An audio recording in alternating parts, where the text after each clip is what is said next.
the ultimate goal of the administration of President Bola Ahmed Tinubu, GCFR, because it is the engine that drives progress, lifts families out of poverty, and builds strong, resilient societies.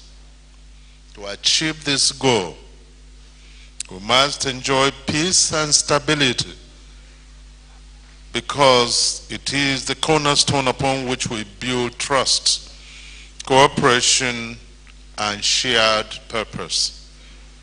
When peace reigns, policies yield results, businesses thrive, investments flourish, and creativity is unleashed. This administration, at inception in May 2023, inherited an economy in need of urgent, bold, and imaginative reforms.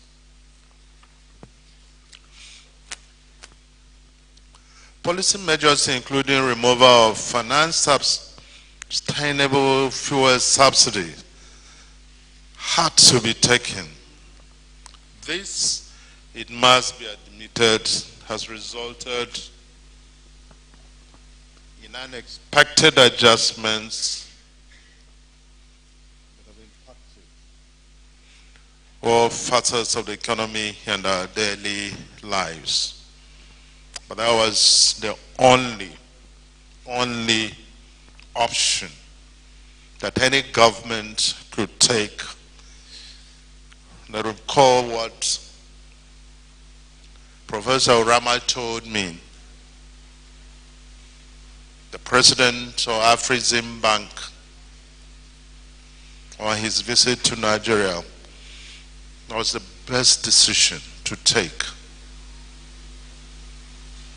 in that industry, petroleum industry. And he said the fuel subsidy regime got to a point where export of crude could not pay for importation of petroleum products. He said it was very bad business. He's one of the most respected development economists in the world. President Afrexim Bank, a Nigerian. I said it was at that point that Nigeria approached Afrexim Bank for support in order to enable us to import and pay for petroleum products. Bad business. The administration similarly inherited a security situation that had existed for 2 decades and required greater attention in terms of upgrade of security architecture, infrastructure, systems, capability of personnel. This has compared massive infusion of scarce resources from our already dwindling revenues. The objectives have been to secure lives and property, build foreign investor confidence, and increase food production by returning our communities, many of them, to their homes and farmlands in safe and secure environment. There are 5 local governments from Benue State that have been similarly affected. President Bola Ahmed Tinubu saw the mandate of Nigerians to lead the nation at this difficult time because he knew that effective leadership was required to address the challenges that had accumulated over several years. That was why he sought to renew the hope of Nigerians. Within a space of 14 months of purposeful and meaningful leadership, the administration has recorded tremendous accomplishments that laid the foundation for immediate, medium, or long-term prosperity of Nigerians in an inclusive manner. I have decided not to go into details, but I want you to take note of what has happened in the labor sector and the masses It wasn't protest that led to conclusion on the issue of minimum wage from 30,000 to 70,000 naira, an increase of over 100%. This I want to emphasize because constructive engagement is more important, it's preferable, and more result-oriented than when we seek to go on protest marches. I recall as a student in the 70s, I think 1970, 79, somewhere, when we said Ali must go, we protested and the whole protest went out of control. Tragedies were recorded on many campuses. We said Ali must go. Ali didn't go anywhere. He remained the Minister of Education. He appeared before the judicial inquiry. Ali was later to become senator and even vetted some candidates for appointments into the federal cabinet. It's just like NSAS protests.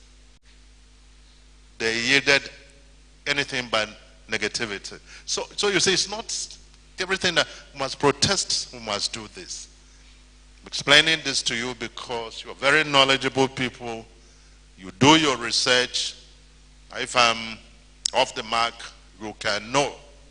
Even if you were not born at the time we said Ali must go. I'm 70 years, so I know that in this hall, I think I'm the oldest man.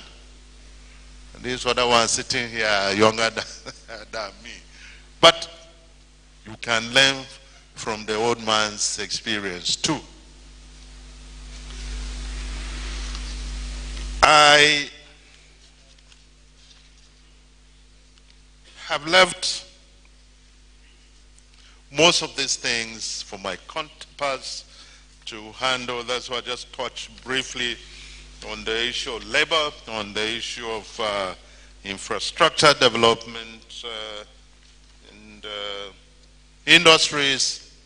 The ministers will be talking more on this, social safety net. The programs are very vibrant and are yielding results. Of course, local government autonomy, creation of Ministry of Livestock Development, and the new baby, the Nigerian Education Loan Fund. It's the president signed this legislation, this being into law about 2 weeks ago. So ladies and gentlemen, it is in the light of this aforementioned situation and accomplishments that we wish to inform you that Nigeria is working. Nigeria is work in progress, and in due course, we shall breathe a sigh of relief. Bongo Sikwa, a musician from my state, once said what? Nothing good comes easy. And our sacrifices of today are for a better tomorrow. The ongoing economic hardships, and they are improving anyway, would abate very soon, and we shall all enjoy endless prosperity. We therefore appeal to Nigerians of whatever persuasion, belief, demography, gender, and status to shun cause for protests against hunger by prioritizing peace and progress. For avoidance of doubts, the government of President Bola Ahmed Tinubu GCFR recognizes the right to peaceful protest, but circumspection and vigilance should be our watchwords. Government is wary of the dangers associated with protests that are vulnerable to being hijacked by bandits, insurgents, and other criminals, as it happened during Operation EndSARS. Rather, we request that dialogue should be advanced and we remain open to such.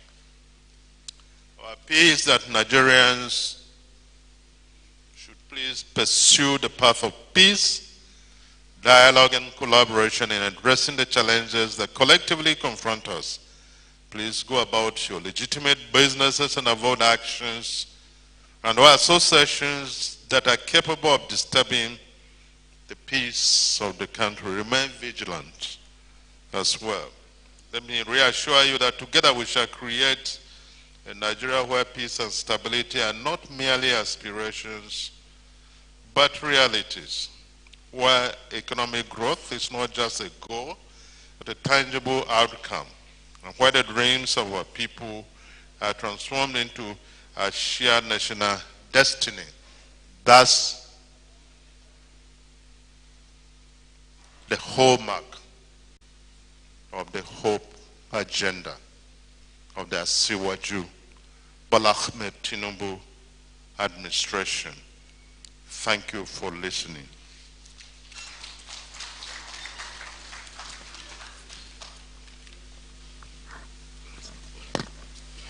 Please, a round of applause for the Secretary to the Government of the Federation. Thank you. To buttress more on the message of the SGF, please permit me to invite to the microphone the Honorable Minister of Information and National Orientation for his intervention. Please, a round of applause for Mohammed Idris, Fellow of the Nigerian Institute of Public Relations. Thank you very much. Mine is just to add some detail to what the distinguished Secretary to Government of the Federation, Senator George Akume, has said. And in doing that, we would like to highlight in some detail some of those key policies and decisions taken by this administration to put Nigeria back on the track to sustained prosperity that all of us so desire. Of course, the SGF has mentioned so many areas, but I want to add what is not so much news, again, but we need to state it out, is that the national minimum wage has now come into effect. Only a few days ago, as all of you know, the President has signed 70,000 naira minimum wage into law. Now, what is worthy of mention here, as you know, is that the position was 68,000. In his wisdom, the President engaged further with key stakeholders and arrived at 70,000 naira, which was sent to the National Assembly and which has now been signed into law. The next thing is the local government autonomy. Now, all of us know that people, most Nigerians are residing in these local areas at the local government level. And we know what the local government arrangements have become in the last 2 decades. And so the President, in his wisdom, also approached through the Office of the Attorney General of the Federation the Supreme Court for an interpretation of the local government autonomy as enshrined in our Constitution. And it is no longer news that the local government now have full autonomy. Now, what this means is that it is also bringing governance closer to the people at the grassroots. And this is a very important move by the President to ensure that almost everyone, especially the ordinary Nigerians, have government very, very close to them. There is also the intervention in the agri sector. Recall that when the hardship of the food prices was being noticed by government, there was an initial move of pushing 42,000 metric tons of assorted grains to all the states of the Federation. This has been completed as promised by Mr. President for 2,000 metric tons of assorted grains were delivered from our strategic grains reserve to all the states across Nigeria. And the message of the president is that the poor and the most vulnerable members of the Nigerian society are the targets of this palliative. This, of course, is in addition to the 500,000 metric tons of wheat, maize ordered that are all existing mechanized support and incentive to farmers to be sustained and direct the immediate engagement of youth, etc., etc. And only recently, each of the states of the Federation, as has already been widely reported by the media, received at least 20 trucks of rice for onward distribution to the most vulnerable members of Nigerian society. In addition to that, government is also providing rice at 40,000 naira, which is about 50% or more of the cost of the product, so that Nigerians can buy them. Now, this is going to be distributed around the country at designated centers, and it's going to be so well supervised that there won't be opportunity for people to just buy off this rice and deny the vulnerable people who are actually the targets of this to be denied. Now, very important, there is also the social security intervention to states. And I'm sure you will hear that from the Honorable Minister of Budget and Economy Planning. He even put out an advertorial very recently. In the last 8 months alone, over 573 billion naira has been disbursed to all the states of the Federation for the expansion of livelihood support in the form of grants, food palliative, and other social protection program under what is called the NGKS, the Nigerian Community Action for Resilience and Economic Stimulus. There is also the post-subsidy removal presidential grants and loan scheme, which is already been implemented by the Ministry of Industry, Trade and Investment and the Bank of Industry. For example, there is the disbursement of 50,000 naira grants under the 50 billion naira grants component of the Presidential Conditional Grant and Loan Scheme. So far, over 600,000 Nigerians have already received 50,000 naira grants across the entire 774 local governments in the country. The disbursement of the 150 million MSME and manufacturing loans will also commence after the completion of the ongoing final stage of verification by the end of this month. Now, for the youth especially, and this is very important for them to know, the President Bola Ahmed Tinubu, has a number of youth-focused initiatives. The first one that was already mentioned by the Secretary of the Government of the Federation is the Nigerian Student Loans Scheme that has a provision already to cover 2 million students. The provision of the Nigerian Students Loan Scheme has a provision to cover 2 million students. Already, disbursements have started, and as at last week, NEL Fund has received application in excess of 120,000 and is also ongoing. Now, the message of Mr. President is that there is no child that has the requisite qualification and that has the desire to go to school that will be left out simply because his parent or guardian is unable to pay for his fees. But beyond even the payment of the school fees, there is also the provision, once your school fees is being paid, there is also the provision of pocket money so that you don't also get starved while you are working. This is very important. So your school fees will be paid, but in addition to that, you also have something in your pocket for your upkeep throughout the duration of your education. And this is already ongoing. And like I said, over 120,000 applications have already been treated. And there is also the Nigerian Youth Investment Fund, NYIF. The Federal Executive Council in March of 2024 approved the takeoff of the restructured Nigerian Youth Investment Fund with an initial seed capital of 110 billion.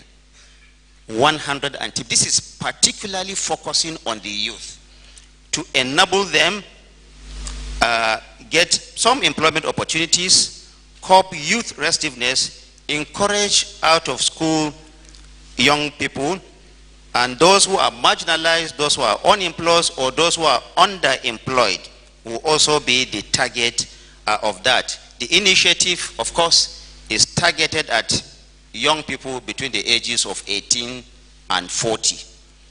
I will repeat, 110 billion naira is already in the kitty for them. This, of course, is in addition to the 3 million technical talent job that is also being pushed forward by the president. Already, now the target is that at least 3 million of our youth will be gainfully employed, focusing on technical, or what we call the vocational technical talent program of this administration. And this initiative is supposed to go on for the next 2 years. Already about 300,000 of applicants have already benefited from this. And there is also something which is key, and this is a novel, another creation of Mr. President, the Unemployed Graduate Support Scheme. Unemployed Graduate Support Scheme. Now, what this seeks to do is to ensure that all these our restive youth who are littered across all homes in this country, that are yet to find jobs, once you have either a degree or HND or the equivalent of that, and you have your NYSC certificate, you are going to be supported by some allowance continuously until such a time when you find gainful employment. I think this is a novel thing. This is a very important initiative taken by this administration, led by President Bola Ahmed Tinubu, to ensure that those who were asked to go to school and actually did go to school but are yet to find jobs will have something in their pocket so that they won't be distressed until such a time when they are gainfully employed before that one ceases. That is also what is called the SUPA, the Skill Up Artisans Initiative. The federal government, through the Industrial Training Fund, has also commenced the retraining of 100,000 artisans under the Skill Up Artisans Initiative. It is a bid to boost the blue-collar sector, promote industrial development, and standardize artisanal training. The program aims to retrain 20 million artisans over the next 5 years. In a bid to drive and incentivize technological innovation, the federal government, through the Nigerian Sovereign Investment Authority, has released the sum of $220 million to 3 Nigerian tech companies. This is all part of also the attempt to train artisans, especially the young people who are in that sector. Now, there is this big one, and that is the CNG initiative. As a result of the withdrawal of fuel subsidy, Nigeria is making an efficient transition to cheaper energy through the CNG initiative. Recall that at the very beginning, thank you for that, it's really blocking my view. Thank you. It will do me a lot of good if they actually come down. The CNG initiative, in the first instance, recall the 1st October speech of Mr. President, 1st October 2023, where he made an initial pledge and provision of 100 billion naira in the first instance for this CNG initiative. The world over, there is this transition from fossil fuel to cleaner energy that is moving and sweeping across the world. And Nigeria cannot be an exception. Now, it is not just safer, it is also cheaper by, according to experts, more than 50%. In some instances, more than 60%. This will ensure that the cost that especially workers and traders move goods from one part to another is brought down. If you were buying, for example, petrol of 20,000 naira to fill your tank, under this initiative, and if you embrace this CNG, you'll be spending about 6,000 naira roughly to achieve that. So you are not just saving money, you are also helping the environment to remain clean. Now, because of this, the first batch of the buses that will be used for the mass transit sector have already arrived. We already have them in Nigeria. But beyond that, for those who have their private vehicles, about 30,000 conversion kits are being provided free of charge to enable people who want to have this seamless transition. 30,000 kits free of charge to be given to them. And this is just the first step. It is going to be a continuous exercise. Now, conversion centers have also been set up around this country. And what is news to all of us is that a survey conducted has indicated that more than $50 million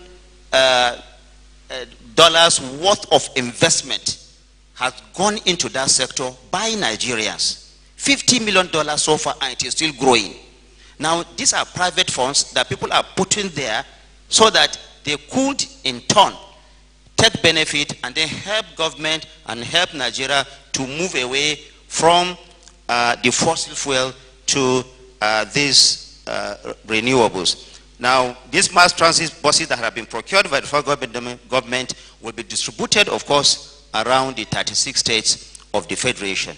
This will greatly improve not just people's finances, their efficiency, and also help to sustain a cleaner and healthier environment.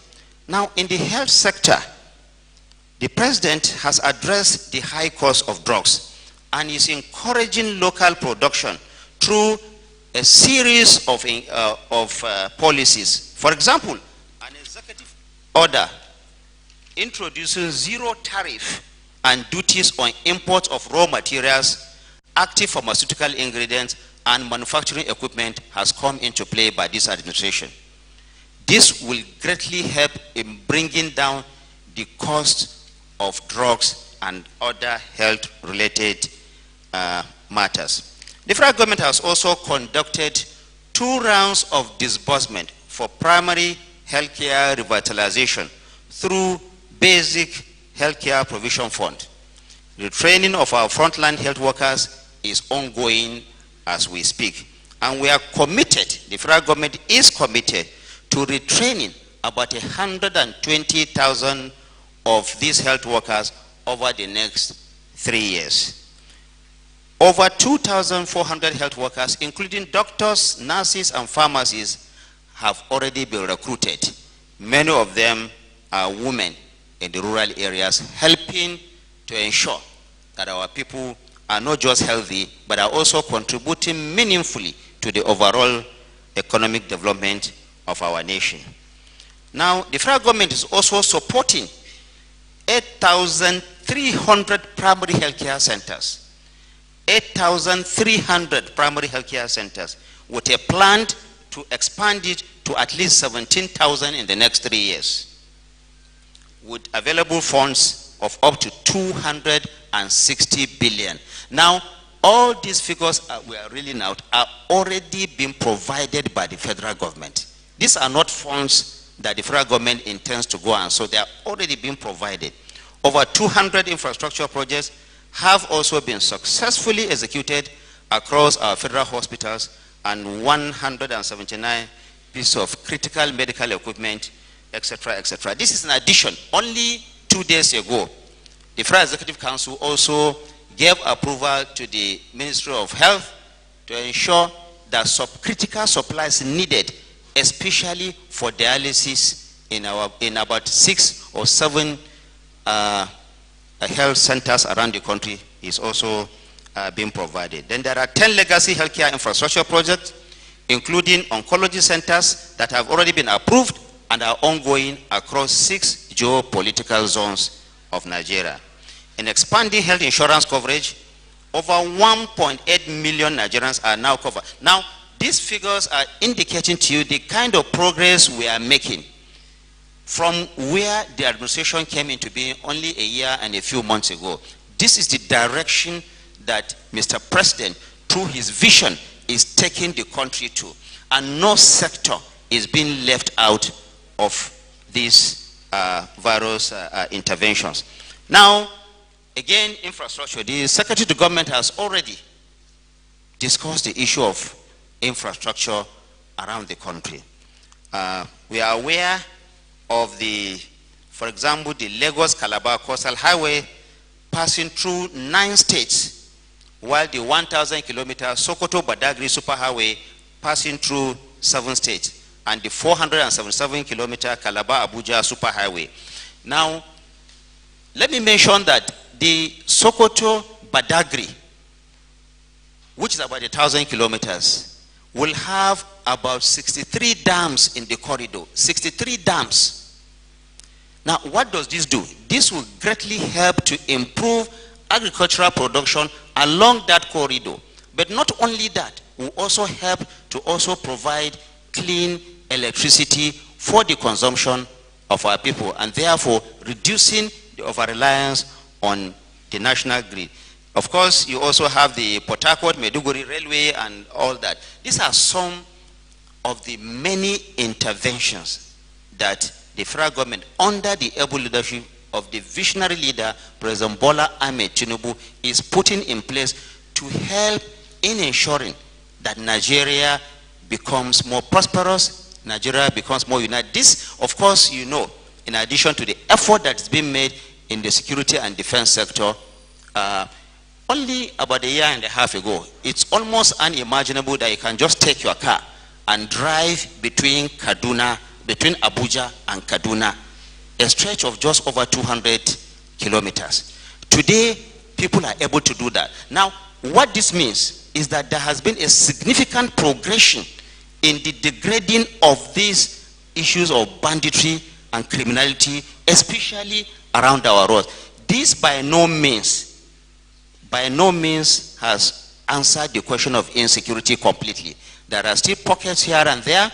Nigerians still have some of these issues of insecurity, but government is working in conjunction with the security agencies to ensure that this is being brought to a halt permanently.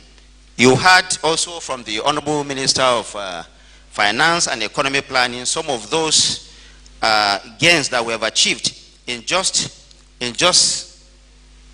the last press conference. The Minister of Finance told us that there is already over 37 billion naira in our reserve. This is its highest since January of 2023. I'm sure that the Honorable Minister will also make further remark on that. Now, this, of course, so many others. There is an intervention. Now, very important. Only recently, the Federal Executive Council also approved the sale of crude oil to local refineries in Nigeria. Now, this is halting the roundabout approach to the sale and purchase of both crude oil and PMS that we have in this country. And what this entails is that refineries like Dangote and others are able to buy crude from Nigeria using Nigerian currency. This will not just help to conserve our foreign exchange, but will also ensure that it becomes more efficient for the operators to do their business and declare more profit, and in turn also help to the economic development of our country. The SGF mentioned the issue of the livestock, Ministry of Livestock. I mean, the potential as a vision by Mr. President in the livestock development cannot be overemphasized. Look at countries like Brazil, for example, what they are doing with their livestock sector. It is exactly what the President is going to do for Nigeria. And beyond that, it is also going to significantly address the issue of farmers, cattle, herders conflict in this country. You are also seeing that because solid minerals is so critical to our national and economic development, look at the attention that is also being put there. Recently, the Honorable Minister has been cleaning up that sector so that they come to Nigeria and we rid the sector of illegal operators and quacks. I'm sure he's also going to expand on this. Now, it is impossible to discuss all this within a space of 1 hour or so. So what we are trying to do is to highlight some of these key activities that the government has embarked upon the last 1 year and some months to let Nigerians know the kind of progression that we are also making. So Mr. President, in his wisdom, has actually been protesting on behalf of Nigerians by ensuring that these key reforms that we need to put the country back on the path of sustained prosperity is being achieved. And we call on you, especially the young people, the youth, we call on all of you to please listen to the voice of reason and allow more time for Mr. President's policies to now bear full fruition. There is so much happening, like we always say. It is imperative that you give more time, join hands with government of the day to ensure that Nigeria returns to the path of prosperity. Thank you very much. I want to pause here.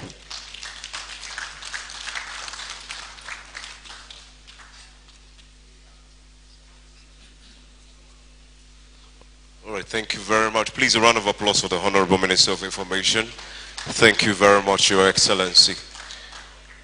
Very distinguished ladies and gentlemen, the ministers will take turn.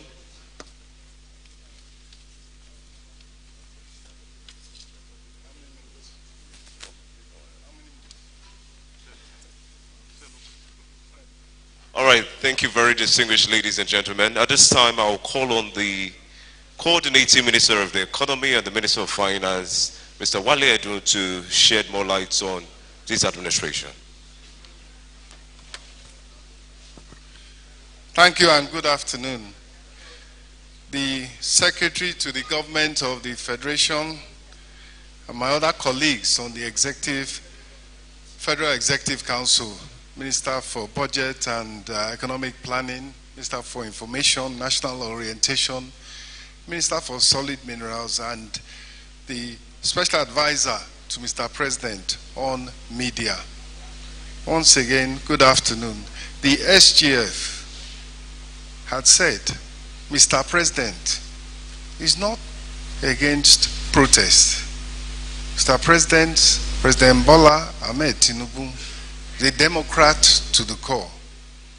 He believes in federalism. He believes in freedom of speech and human rights. His concern, and that of many people in this country and even beyond, is that the protest would remain peaceful and orderly, such that the gains that have been made over the last 12 to 15 months should not be dissipated, that the momentum that has been achieved in turning around the Nigerian economy should not be dislodged, disturbed, or dislocated. I think amongst many other well-meaning Nigerians, the President truly understands the concerns that are being expressed, particularly the high and elevated cost of living, which is not peculiar to Nigeria at this stage, with wars in Ukraine, Gaza, and even Sudan. There's disruption around the world, and there has not even been a full recovery from COVID. So inflation is high around the world. Costs are high around the world. And with our import dependency for raw materials and so forth, we too are feeling the effects. However, inflation is falling around the world and in Nigeria. Over the last 15 months or so, the economy has been turned around, and I would even say saved from the precipice. I will not repeat all the specifics of the initiatives that were reeled out by the Minister for Information, but I will envelope them by saying that on the one hand, we have come from a situation where the nation was living on debt. Every time there was a bill to be paid, it was not paid from revenue, was not paid from investment funding, but it had to be paid from debt, particularly from the central bank, and of course, that was not sustainable. That is no longer the case. The revenue of Nigeria, as a result of diligent application of technology and new processes to federal government expenditure, revenue, including that of the revenue earning ministries, departments and agencies, as well as federal government-owned enterprises, has doubled. Compared to the first half of 2023, the 2024 revenue of the federal government has doubled and is expected to maintain that trajectory. And on the cost side, there has been rejigging, there has been reconfiguration of the procedures and the processes such that costs are now under control, spending more visible and accountable, and the money of Nigerians is being well spent. So that was the basis on which, as a result of implementing measures that were necessary, reform measures that were needed to save the economy, yes, they had led initially to a spike in cost, because it's like medicine. You take the medicine and then the effect comes. So the cost is the medicine and it comes first. However, already we are seeing that the benefits are coming. The economy in the first half of this year has grown. Agriculture, which was negative. So when you say, why are food prices high? Why is there a lack of food? Because agriculture was contracting. In the first half of this year, in the first quarter of this year, it has started growing back again, and we expect that, and we're doing everything to maintain that. Industry is growing, led by ICT, technology, led by solid minerals. It is growing and creating employment. And likewise, of course, services, given our relatively high skill level. Services are also growing. So that is the turnaround that and the momentum that we do not want to see slow down in any way. But on the other hand, Mr. President, even while campaigning, had committed to ensuring that the costs of reform were not to be borne by the poorest and the most vulnerable in the society. It had to be those who are more wealthy, who had more reserves, that would have to share the biggest part of that burden. And so, as was said earlier by the Minister for Information and National Orientation, a series of measures in agriculture, for small-scale industry, even for larger industries. There's financing at 9% is being made available. For transportation costs, CNG, which is 30% of the cost of PMS for fueling vehicles, is being made available. And it's important to point out that in implementing reforms, there are times when what is planned and the timetable that is planned sometimes slips. But the answer is not to now throw out the effort. The answer is not to stop. The answer is to keep going and keep trying. That was the case with the direct benefits, the direct payments for 15 million households, covering 75 million people. At first, it didn't quite go according to plan. So there was a pause. And now, under a much better and technologically strong configuration, payments to individuals have started going out again. In the last, and since it was restarted, 1 million households covering 5 million people have received the benefits. And in the last week alone, 300,000 payments went out. So under the new system, we can expect a scaling up, a speeding up of the payments that Mr. President committed to giving to the poorest and the most vulnerable, to helping them. Likewise, the CNG effort is going to gain momentum.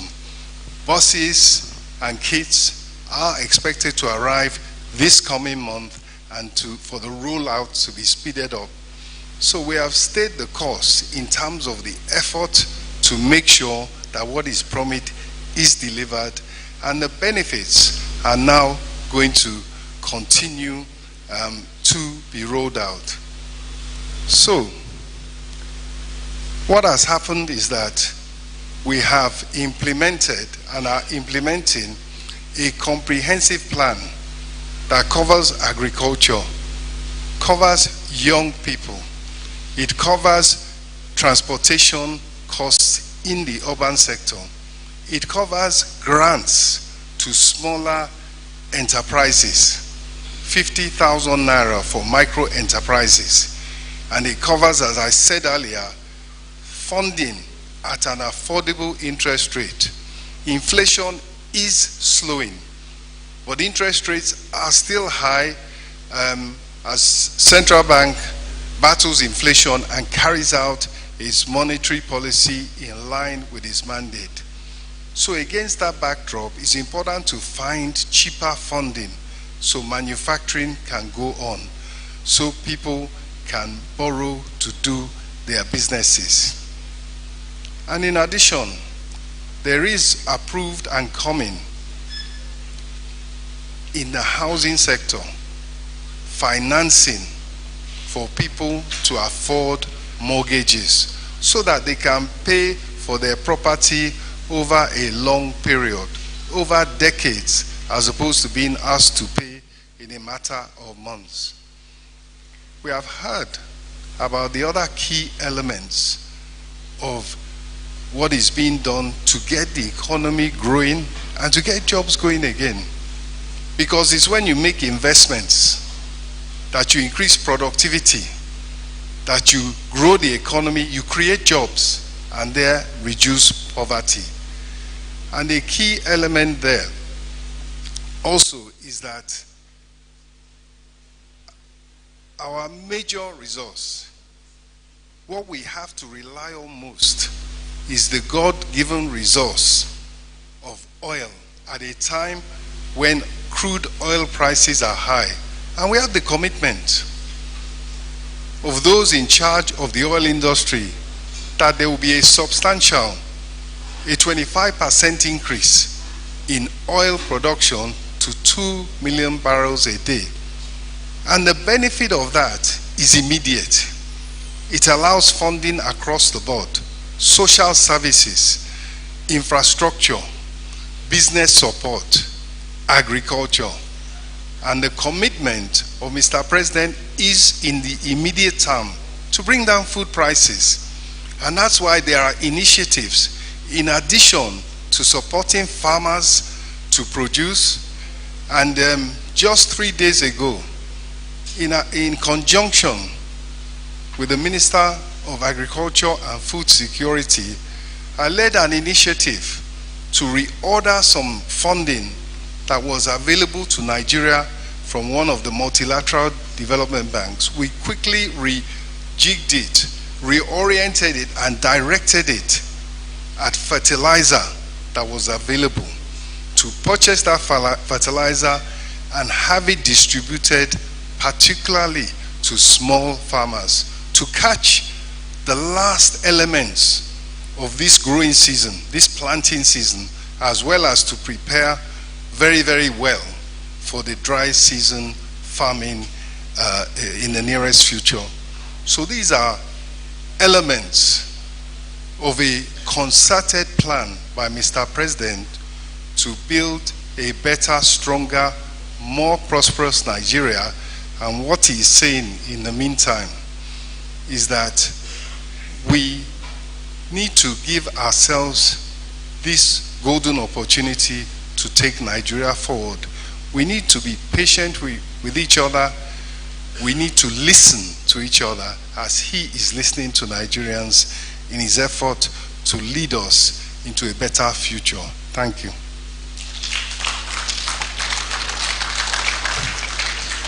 If detail was a person, that person will be the Honorable Minister of Finance. Please, a round of applause for him. Thank you very much. Quickly, for the sake of time, we'll just take the Honorable Minister of Budget and Economic Planning, Senator Atiku Bagudu, CON, after which we'll take the Honorable Minister of Solid Mineral Development. Thank you. Thank you, the SGF, Honorable Ministers, distinguished participants on this press conference, and members of the media. Good afternoon. Let me join the SGF and previous speakers, but from the perspective of planning and budget. What do we do, particularly as it relates to our governance? We, the Ministry of Planning, is responsible for the national consensus, which is documented typically in our national long-term perspective plans, development plans, and our renewed hope agenda. This government, led by President Asiwaju Ahmed Bola Tinubu, we have a strategy. We campaign on it. That strategy is the renewed hope agenda. The summary of it is that it is designed to confront our reality. It's a strategy to restore an economy that works for all while supporting those who are vulnerable. It is based on appreciation of the fact that we are not where we want to be. And maybe there's no debate about that. Just yesterday, Bismarck Rewani presented a 50-year data from 1960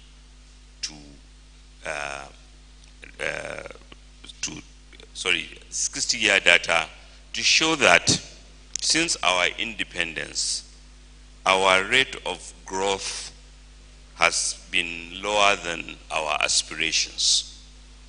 And this could be for a lot of reasons, and we are not going to go into them.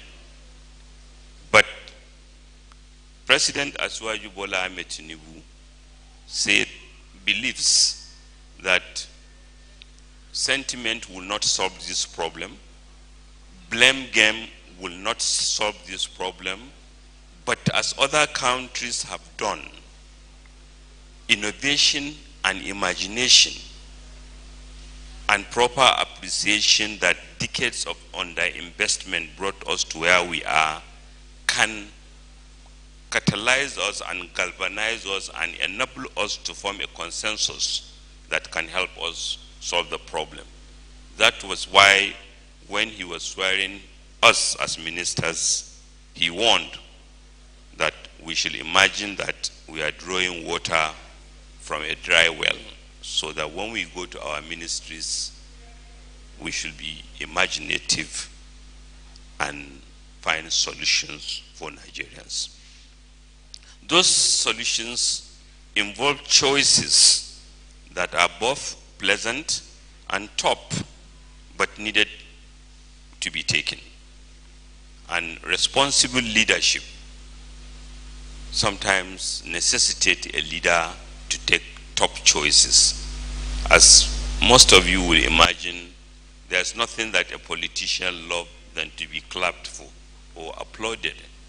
But a responsible leader, while desiring that, will say, well, we have to take the top choices for the future.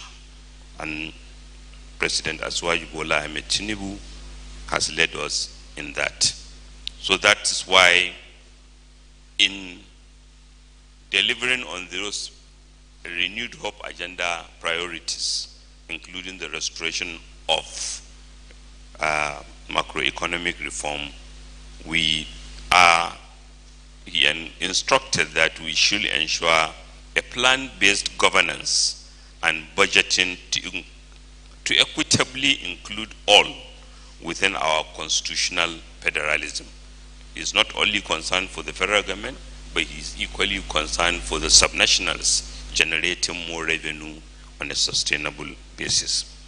We re-engineered governance consistent with our federalism, created MDAs that we believe will bring attention to those sectors and we can make haste quickly, among them being steel, creative economy, blue and maritime economy, the livestock sector, as well as instructing us as part of the budget process to ensure equitable spread of projects to support the strategy which can quickly restore macroeconomic growth and development.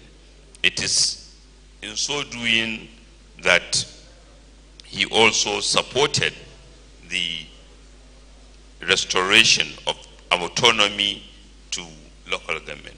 Noteworthy is his decision recently to sign into law 2 development commissions, north to west, south, is consistent with the demand of those constituencies and our belief that any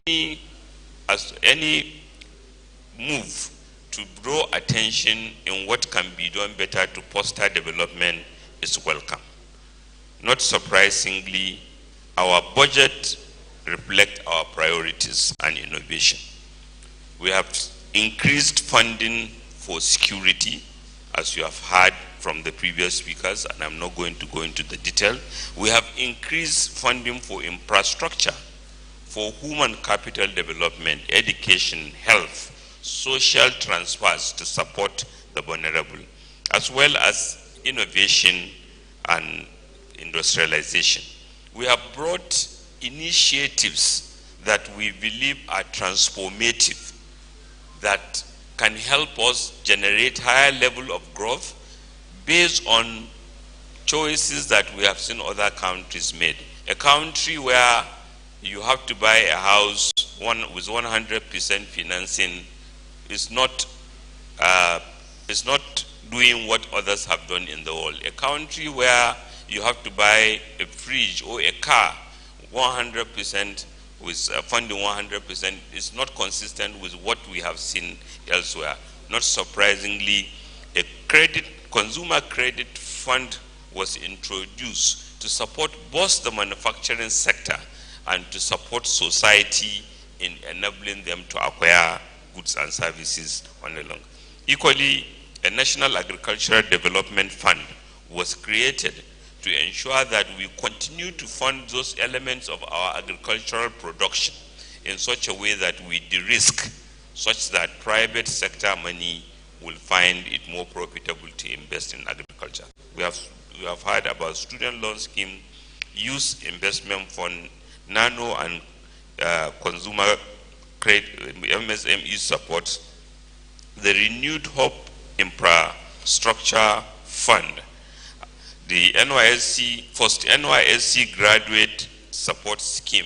I just want to take a minute. What this means is that our children who today have not yet found job after NYSC can register and receive support from the federal government until they are able to find employment. I think that is revolutionary. Equally, Mr. President have directed a ward empowerment and social investment scheme that covers the 8,809 wards of Nigeria, meaning each ward can articulate what they can do better. And Mr. President have challenged governors and other subnationals in turn that he wants to see their plans where he can support them in generating more activity in the wards. Equally, we have engaged investors, both domestic and international. And Mr. President have led this drive himself. We have those of us who are privileged to accompany him have seen how the world is recognizing his effort and rewarding him accordingly. Nigeria now has a lot of countries that are willing to work with us to support our macroeconomic reforms and our dreams. So that's why the 4 budgets that we have done in this administration, and I'll take a minute to talk about them, reflect that prioritization, that we are not as rich as we are. We don't have the revenue. We have to be creative. We have to do what other countries have done and ensure that we mobilize investor confidence by our reforms and financing. But just before talking about the budgets, those of us who work with Mr. President Asiwaju Bola Ahmed Tinubu knows that every day here is a person, here is a president who believes that governance is not a monologue, but dialogue. He has always appreciated that we live in an ever-changing world where even the most well-designed strategy like ours, the Renewed Hope Agenda, needs to be effectively communicated. And occasionally we might learn from the experience of others so that we calibrate and do better in response to a changing world. This requires engaging and listening to others, most especially our younger ones. Mr. President believes in them, believes in listening to them, and is increasingly giving them a place of pride in the Renewed Hope Agenda administration.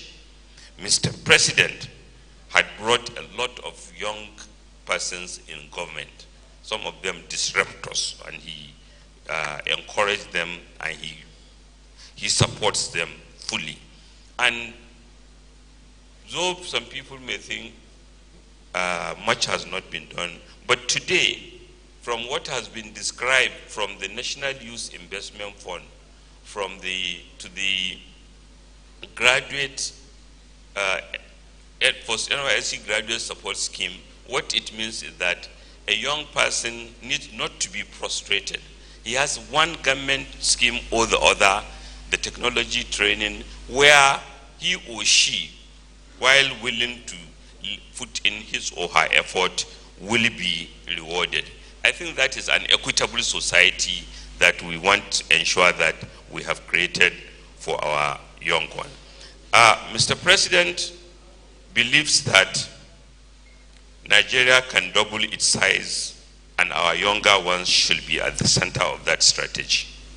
But we need to remind our younger ones, we are all doing these reforms, we are implementing this strategy in a world where we are not alone. We are competing with other countries. Some do not wish us well. Some have in the past colonized us. Imperialism, slavery, we need not to be repeating. Economic warfare is being put on countries, including ours. Just recently, Nigeria witnessed a technology giant, Binance, participating in economic warfare against our nation. So as our young persons express themselves, we expect them to be cognizant and mindful such that faceless technology protected persons or agendas are not utilized to undermine our country that we want, that we are working hard to ensure that we reposition so that we serve them better. Look, our budget process includes engagement both through the National Assembly and directly with the Budget Office and Ministry of Budget. So where youth groups, civil society organization, religious groups, those who have been engaging and those who need to engage so that they help interrogate and provide guidance or input such that we can serve them better, we have the mandate to do so, and is consistent with what Mr. President have directed us to do. Just last but not the least is to acknowledge that Mr. President have, in the last 1 year and 2 months, negotiated 4 budgets. We inherited an 819 billion naira supplementary budget, which was already passed before he was sworn in, but yet Mr. President renegotiated it with the National Assembly to provide 500 billion naira for intervention in agriculture, energy transition, MSME and nano credit support.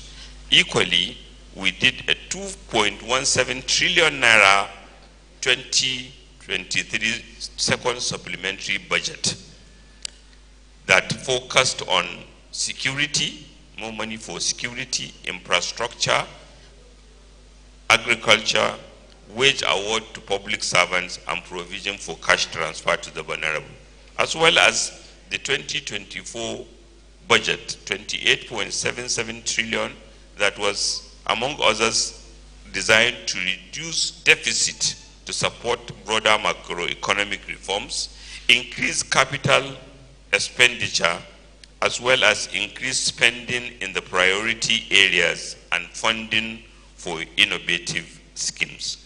Last but not the least, as we speak, a 6.2 trillion naira 2024 Budget Amendment Act is making its way through the National Assembly to provide for counterpart funding and equity contribution for the renewed hope infrastructure projects, as well as new minimum wage and additional funding.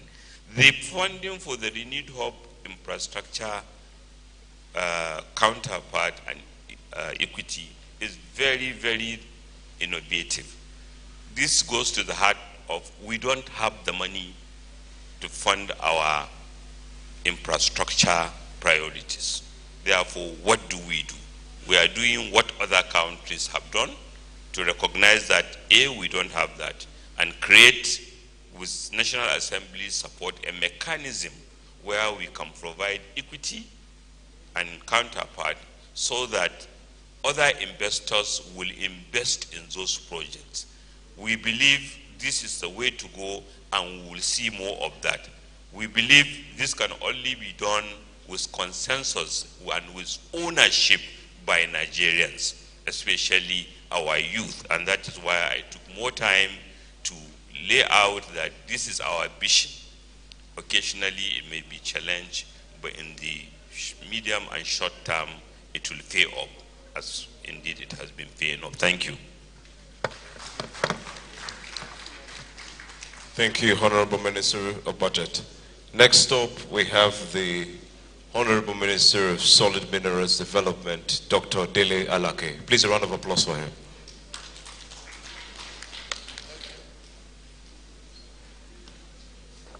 Your Excellencies on the high table, who are also my colleagues in the Federal Executive Council, and all my other colleagues, all protocols observed, because time is fast spent. So we can dispense with a few of the protocols list. Distinguished ladies and gentlemen, and Nigerians in general, you have been suffused with a lot of statistics, a lot of figures, a lot of facts, and a lot of submissions on the concrete steps that this government have taken in the last 1 year plus. My duty is not to add to the bombardment of figures and statistics. I just want to speak from the heart to Nigerians in general, and to lay out a few facts, maybe forgotten, but few facts that need to be re-injected into the public psyche. Fact number one is this: the rot that this administration met in office when it came into office, the national rot straddled all strata of national life. To controvert that is to deceive oneself. 2, Nigeria since 1960, or perhaps more empirically, since oil was discovered and exploited, Nigeria as a nation, as a society, has shifted attention away from other regenerative, constructive sectors of the economy, like agriculture, like solid minerals, and other sectors, manufacturing, industries and stuff. And all of these have cumulative effect on our national economy. And because of the effect, the economic buoyancy through the free flow of petrodollars over several decades, even our values as a society took a downward trend. We abandoned the age-old values of morality, of discipline, of cultural ethos, and all of this percolated down into even our consumption patterns, economic consumption patterns. All of these things are bound to have an effect down the road. So we are going through the paroxysms of the effect of economic miasma, which had been a result of decades of either mismanagement, wrong priorities, perpetuation of wrong values in the society. There's no way any society will escape the effects of all of these misadventures. However, we all recognize that these things, negativities, have been there for long. And we all recognize the fact that something had to give. We must collectively as a society change the course of our destiny. But until last year, nobody in authority had the guts to take those painful, necessary, bold decisions until this government came into place. And then the issue of subsidy, which was removed, some say with a fiat. If that wasn't removed with a fiat, if we had gone into the usual debates and all that, till now we'll still be embroiled in the debate and no decision will be taken and the nation will be tottering on collapse. It only took a bold leader to take that bold decision when it was necessary. Now we are at the cusp of history. Nigerians must decide whether we need to go on and make progress and let the necessary bold policies, albeit painful in some aspects, whether we should let those policies grow into maturity, or we regress as a society. We must take that decision. We can't escape it. You can't make an omelette without breaking the eggs. There's no way you can advance a society economically, socially, politically, even infrastructurally, without re-engineering and restructuring that society and putting it on the path of enduring progress. All the societies that our youths and even elders run to, whether we run there for succor, social succor, economic succor,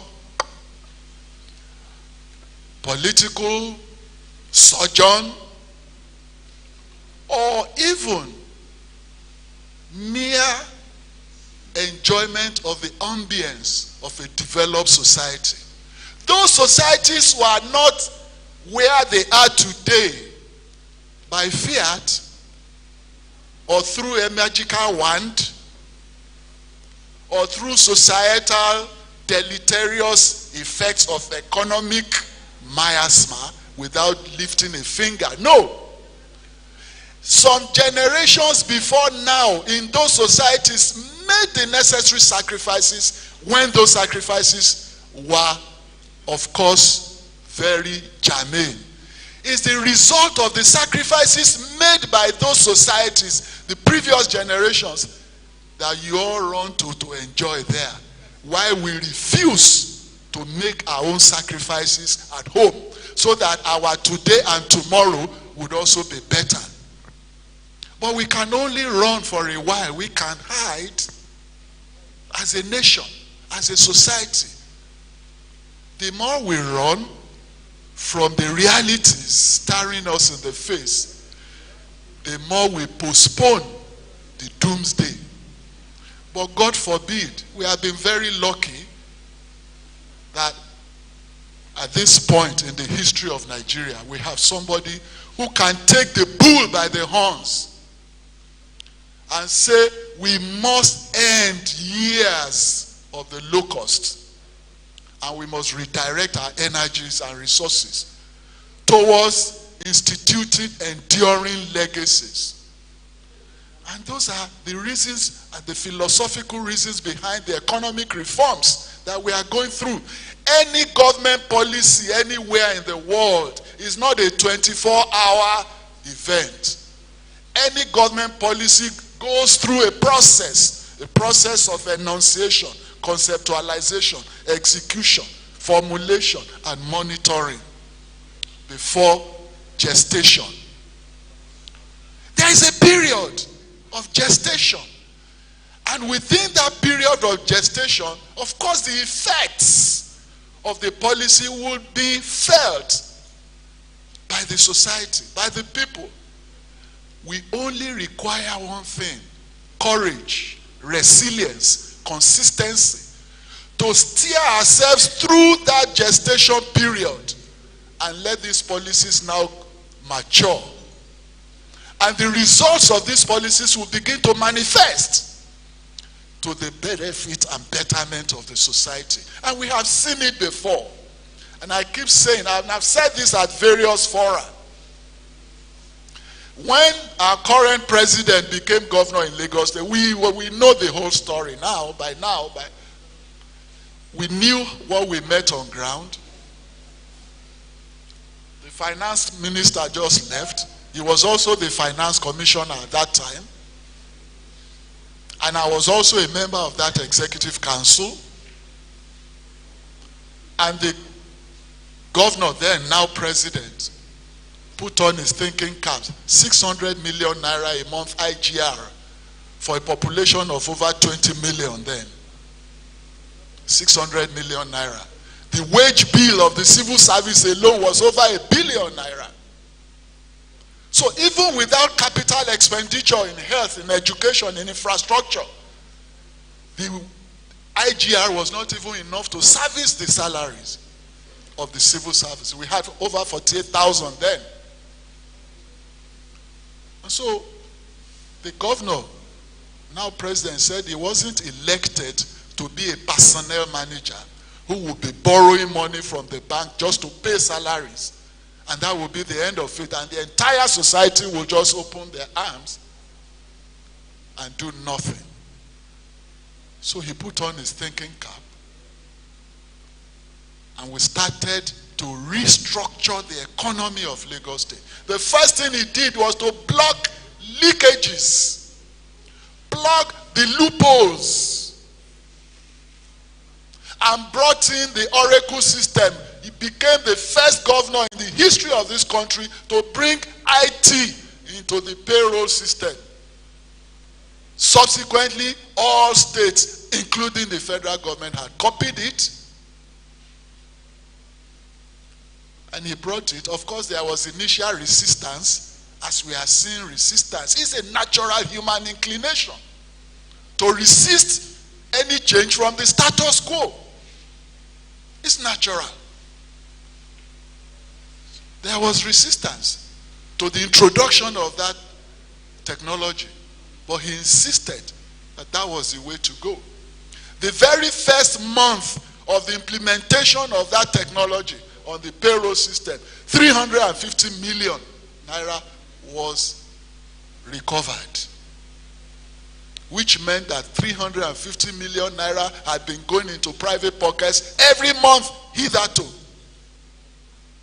And the entire IGR was 600 million. And without introducing a single tax, the IGR started shooting up. And there more money was available to spread into other areas, into health, into education, into infrastructure. And we embarked on massive construction work all over the state. Other blockages were introduced to block leakages and block the loopholes. And of course, ladies and gentlemen, these reforms were also resisted by the society at that subnational level at the time. At some point, we were even being booed on the streets of Lagos.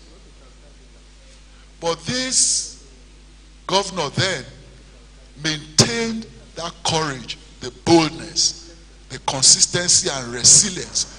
And we steered the state through that gestation period, which was painful. And today we know the result.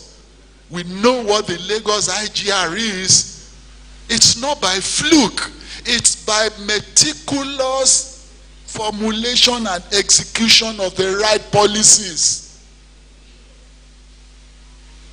Today, arguably, Lagos' economy is larger than several African countries put together. It didn't happen by accident.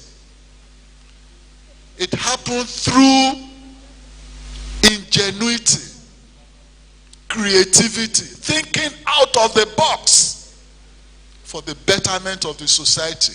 What we need as a nation is to allow these economic reforms and various interventions to mature through the gestation period into reality.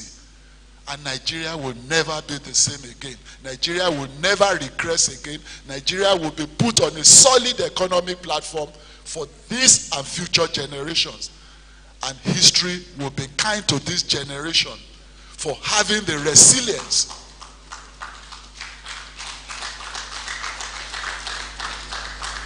other people in later years will now be jackpying to Nigeria. And that is our aim. Thank you very much. There's a saying that you can't stop the vocabulary of a man who speaks from the heart. Can we please put our hands together for the Honorable Minister?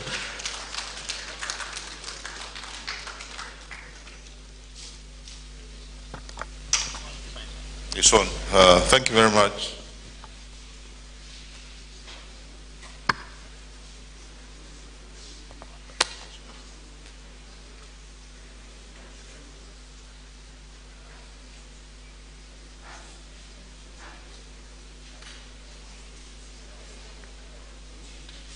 Your Excellencies, gentlemen of the press, thank you for your patience. I know you are very, very patriotic Nigerians, and that was why you clap and clap and clap, because the verdict of history is not going to be harsh on you, according to Delhi. And this is because of the Asewaju story, the story of success. Having listened to this, I am convinced that all of us are united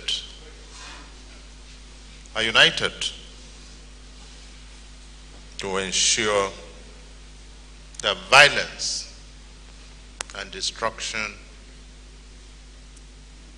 are not part of the Nigerian chemistry. I want to thank you, all Nigerians, for your patience and your understanding. Problems today were not created today. My statement was also brief. You know that this journey, anchored on renewed hope agenda, is going to take us 4 years.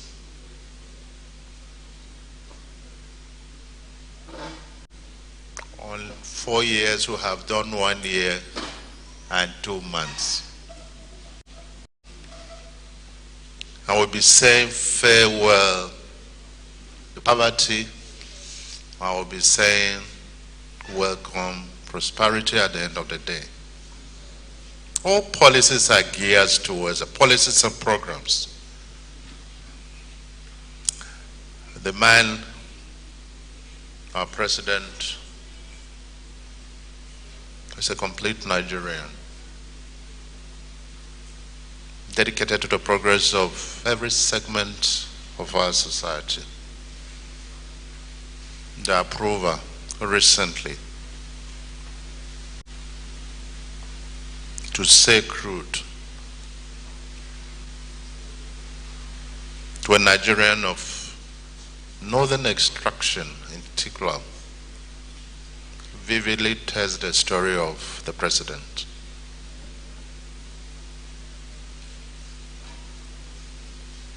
My advice is don't look back. I told you a story before. I don't know whether some of you were here. To speak as a rural boy who has also benefited from the Nigerian dream. All of us can benefit from Nigeria, and that's why you have students' loan scheme and so on. So many, many opportunities being opened up.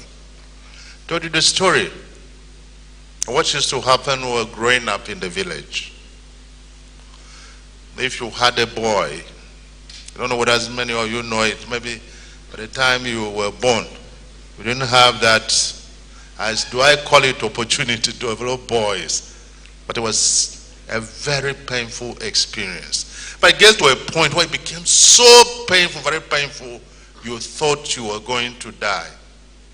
It didn't mean you were going to die. It was a period of self-purification. That one was the pause. That one, the pause was for me. Time of self-purification. Your mom would just squeeze it. You scream.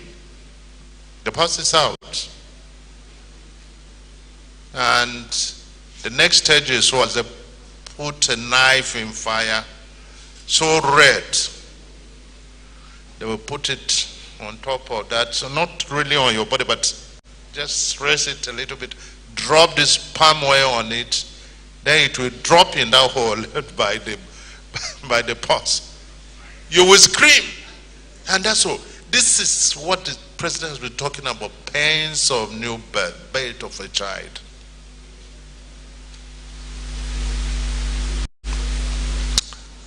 We'll be saying farewell to poverty. Please, let us not destroy our country because of faceless groups. God bless you all. Thank you. Thank you very much. Very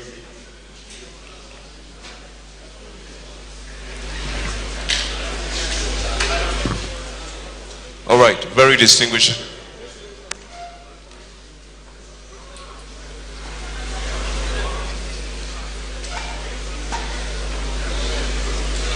I believe we've all heard what has been said so far. At this time, we'll take questions from the media. We'll take questions from the media. If by the show of hands, I've just been said, for the sake of time, we'll just take 2 questions from the media, and then we can close this. So, number 1 and number 2. Number 1 and number 2. If time permits, we'll add that, if time permits. Thank you. Please, can we pass the microphone quickly? Number 1, kindly raise your hand. Number 2, raise your hand so they can see you. 2 questions, please. Thank you. Please stand up your name and your media organization. Thank you, sir. Honorable Minister, sir, my name is Friday Okerigbe. I'm a reporter with Channels TV. Welcome back from the live telecast. Yeah, we'll now continue with our regular program. That the federal government seem to have.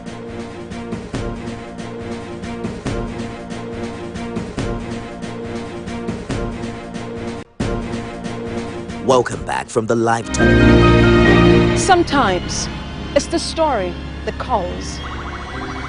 At other times, the people just want to be heard. School, I need students, but I need teacher. Can't continue like this.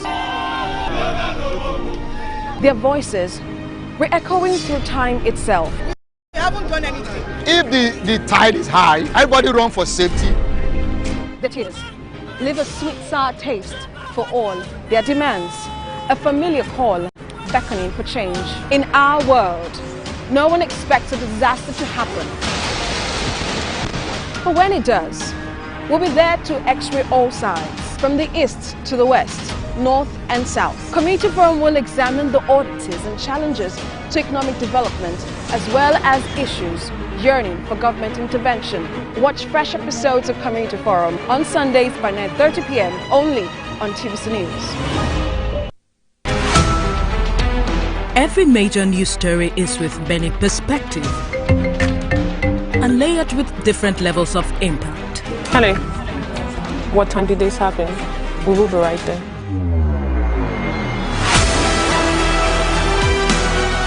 At TVC News, we follow the big and major news, gathering the facts, witnessing the outcome.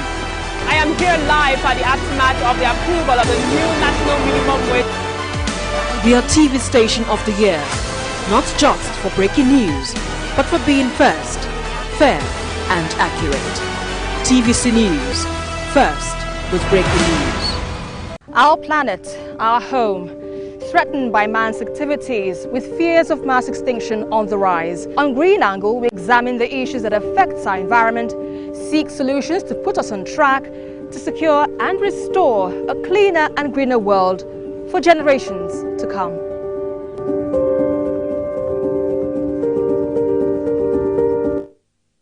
Because the prevailing market rate or the certain market rate that may not be too far from the prevailing market rate might apply to whatever transaction that will happen. It's just that, as usual with oil and gas contracts, there will be a 6 months period where they will raise the rates at which they will use for sales and for conversion, and then that would apply, meaning a little bit of stability in terms of their transactions. But rather than that, on the overall price, so far, based on the information available to me, I still can't see if there will be any major difference between what we will be buying now. Perhaps the queues will go, availability might improve. And I say this because the NNPC supply cannot account for all of the refineries need. It's just supplying a part of it. So it might help a bit, but the impact from my end, I don't know how. I don't see so much of a difference in terms of pricing, and perhaps for availability maybe a bit, but that's it. I'm looking at that write-up and I see that this could also help. That interests me so very much in the issue of fluctuation in the foreign exchange market. If we are selling now in Naira, in the international market, it's sold in dollars. But can this help strengthen our currency? That will really interest me to know. So that is quite tricky. So that is quite tricky. Like I said, there is still the production is done in dollars. Yeah, exactly.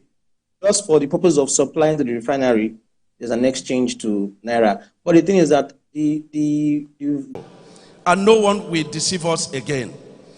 On the issue of security, Mr. President has injected a lot into our security architecture. And when we begin, in few times when we get all our equipment, we begin to see a lot of support to Southeast governors to tremendously improve our security. A lot of cash has been transferred directly to our people, millions of households. Mr. President needs our prayers. Mr. President needs our support. Mr. President needs our partnership. Yes, hard decisions are being taken by this administration, but positive results are coming, and the economy on comma, which Mr. President inherited, is now conscious.